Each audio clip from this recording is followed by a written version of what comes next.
Bismillahirrahmanirrahim. Assalamualaikum warahmatullahi wabarakatuh. Alhamdulillahi wahdah. Wassalatu wassalamu ala man la nabiyya ba'dah. Wala hawla wala quwata illa billah amma ba'd. Assalamualaikum ya sayyidi ya Rasulullah. Assalamualaikum ya sayyidi ya Habiballah. Assalamualaikum ya sayyidi ya Karimallah. Sahabat sekalian yang dimuliakan Allah. Allah itu dekat. Dan di antara keyakinan Ahlus Sunnah wal Jamaah bahwa Allah itu ada tanpa tempat. Inilah yang kemudian melahirkan sifat 20 ya. Bahwasanya salah satu di antara sifat Allah adalah mukhalafatun lil hawadits, menyelisihi makhluknya. Kalau seandainya makhluknya untuk bereksistensi butuh tempat, butuh ruang, maka Allah tidak seperti itu. Sehingga lahirlah kemudian salah satu konsep Ahlus Sunnah wal Jamaah dalam keyakinan adalah Allah ada tanpa tempat. Sehingga Allah sangat dekat dengan seorang hamba. Allah begitu dekat, bahkan lebih dekat daripada urat nadi, bahkan urat leher kita lebih dekat. Dan itu dipertegas di dalam Al-Quran. Ketika sahabat-sahabat Nabi bertanya kepada Nabi, "Wahai Nabi, di manakah Allah?" Jadi pertanyaan di mana Allah itu bukan pertanyaan yang baru. Itu pertanyaan sudah ditanya oleh para sahabat Nabi. Sehingga tak perlu kita kaget, apalagi membuat konsep-konsep akidah yang melenceng dari garis Ahlus Sunnah wal Jamaah. Mengatakan Allah beristiwa, ya bersemayam duduk di atas langit. Hasyalillah, subhanallah. Kalau demikian, berarti yang dekat kepada Allah hanya orang-orang yang bisa menjangkau langit. Lah kita orang-orang mukmin yang dari dia sejak akil balik sampai kemudian dia wafat, dia beribadah kepada Allah di bumi, berarti akan jauh selamanya. Nah ini kan logika yang melenceng. Sehingga keyakinan kita Ahlus Sunnah wal Jamaah adalah Allah ada tanpa tempat. Allah begitu dekat dengan seorang hamba. Tergantung kedekatan kolbunya. Bagaimana kedekatan ikatan kolbunya kepada Allah Subhanahu wa Ta'ala. Maka hukum asalnya seperti itu. Allah itu dekat dengan kita.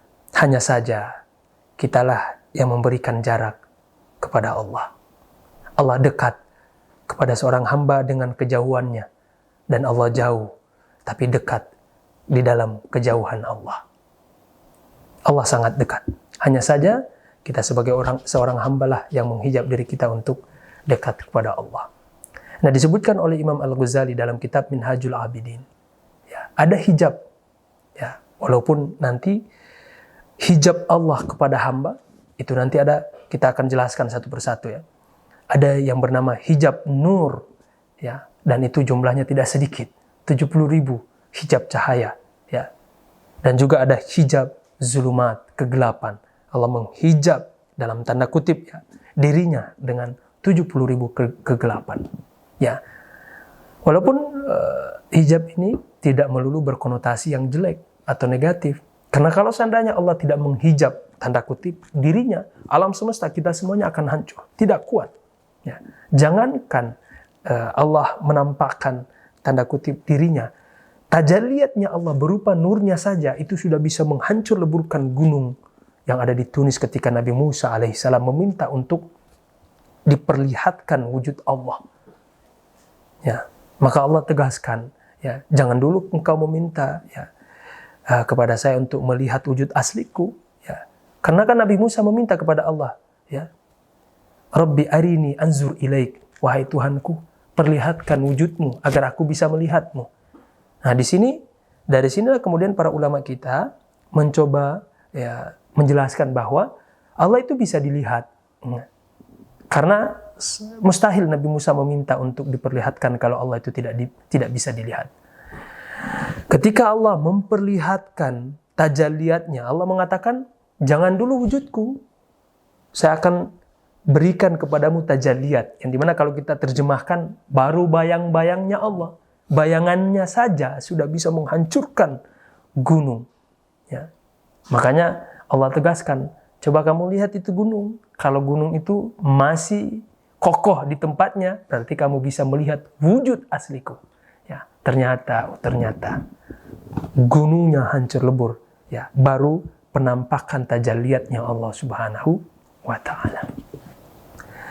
Nah sahabat-sahabat sekalian, itu masih berbicara tentang hijabnya Allah. Belum kepada manusia, kepada diri kita yang menghijab diri kita kepada Allah. Nah hijab kita sebagai manusia ya, yang menghalangi kita untuk dekat kepada Allah, ya, yang disebutkan oleh para ulama kita beberapa di antaranya adalah dunia, sahabat-sahabat sekalian. Ternyata dunia ini bisa menghijab diri kita untuk dekat kepada Allah Subhanahu wa taala. Maka kalau kita ingin dekat kepada Allah, ya, lepaskan dulu dunia dari kalbu kita. Dengan cara apa? Dengan cara zuhud. Ya, yaitu meletakkan dunia hanya di tangan kita dan tidak memasukkan dunia sampai ke dalam kalbu. Karena Allah itu cemburu jika kalbu kita, kalbu ini kan tempat tajalliyatnya Allah. Maka Allah cemburu kalau di dalam kalbu kita ada nama selain namanya. Maka Allah enggan untuk bertajalliyat. Allah enggan untuk mendekat kepada hamba yang di dalam kalbunya ada nama selain namanya. Maka kita dituntut oleh para ulama kita, para aulia kita untuk, ya, mujahadah melawan hawa nafsu kita dengan cara menyingkirkan dunia dari dalam kalbu kita, yaitu dengan zuhud. Yang kedua, hijab kita, ya, jauh kepada Allah. Kita yang menghijab diri kita jauh kepada Allah. Hijab yang kedua adalah manusia. Terkadang manusia sesama kita bisa menjadi hijab, ya, bisa menjadi penghalang kita untuk dekat kepada Allah. Makanya Rasulullah kemudian mempertegaskan, almar'u ala dini khalili, seorang itu tergantung agama temannya. Dengan siapa dia berkawan, ya dengan itu pula nanti dia akan mendapatkan hasilnya. Ketika dia berkawan dengan orang-orang soleh, dengan orang-orang yang mencintai Allah Subhanahu wa taala, orang-orang yang senantiasa merindu Allah dan Rasulullah, maka dia akan tertarik untuk kemudian cinta kepada Allah, cinta kepada Rasulullah. Tetapi kalau sebaliknya, maka kita siap-siap terhijab dengan Allah, ya. Maka selektiflah dalam memilih. Maka salah satu solusi yang ditawarkan oleh para ulama kita adalah dengan uzlah, ya, tentunya ini harus dengan bimbingan guru atau dengan mencari komunitas, membuat komunitas-komunitas yang sesuai dengan visi misi kita, sesuai dengan langkah kita untuk mendekat kepada Allah Subhanahu wa taala. Hijab yang ketiga, ya, yaitu hijab yang berasal dari diri kita adalah ini dia, syahwat. Syahwat ini hijab terbesar seorang hamba, ya, untuk dekat kepada Allah. Hijab inilah yang bernama aku yang selalu menghalangi diri kita untuk dekat dengan Dia. Maka salah satu, ya, cara kita untuk dekat kepada Allah adalah dengan mujahadatun nafs, ya, mukhalafatun nafs, menyelisihi hawa nafsu kita. Bersungguh-sungguh, ya, melawan hawa nafsu kita. Karena hawa nafsu kita selalu mengajak kepada keburukan. Inna nafsala ammaratun bisu.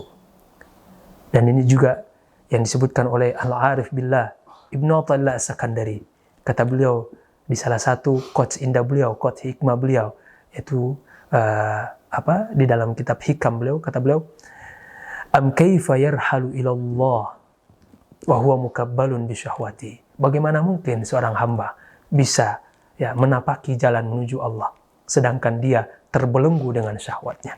Karena beliau faham bahwa syahwat itu salah satu hijab seorang hamba untuk dekat kepada Allah.